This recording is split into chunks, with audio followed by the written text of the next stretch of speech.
Oke, assalamualaikum warahmatullahi wabarakatuh. Pagi ni. Oke, jadi board ni aku dah buang dia punya IC tu.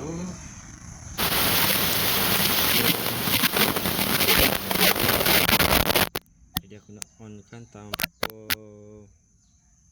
IC tu. Jadi kita tengok apakah dia boleh on.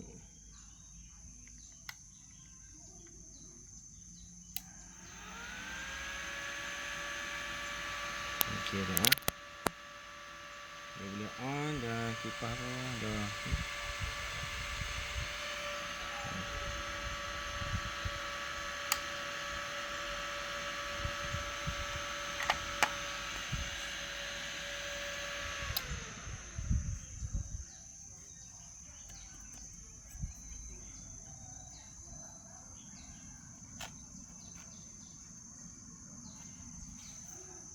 Okey. Sekali lagi.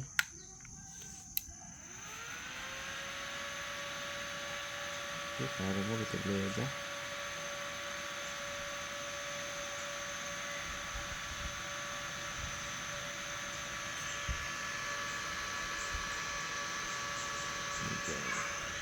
Okey, maksudnya shock tu dah hilang. Dah hilang.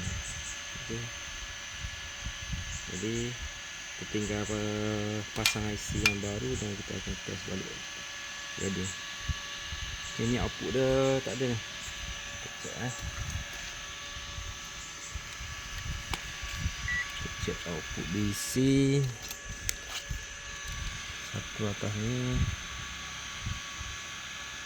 Ni tak boleh store. Kita kat sini. Dia keluar 3.3 volt gitu. Sebab IGBT dia belum on lagi. Sebab satu MOSFET tu tak ada dua orang.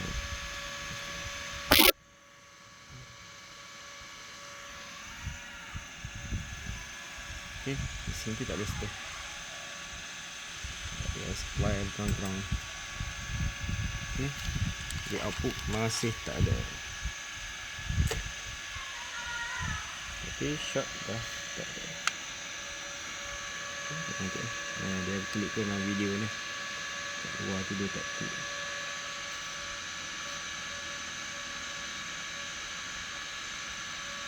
Okey, jadi kita tunggu IC tu pasang, nanti aku akan test balik. Lepas tu kita test welding dah atas. Tapi sebelah tu harga customer kena setuju dulu lah.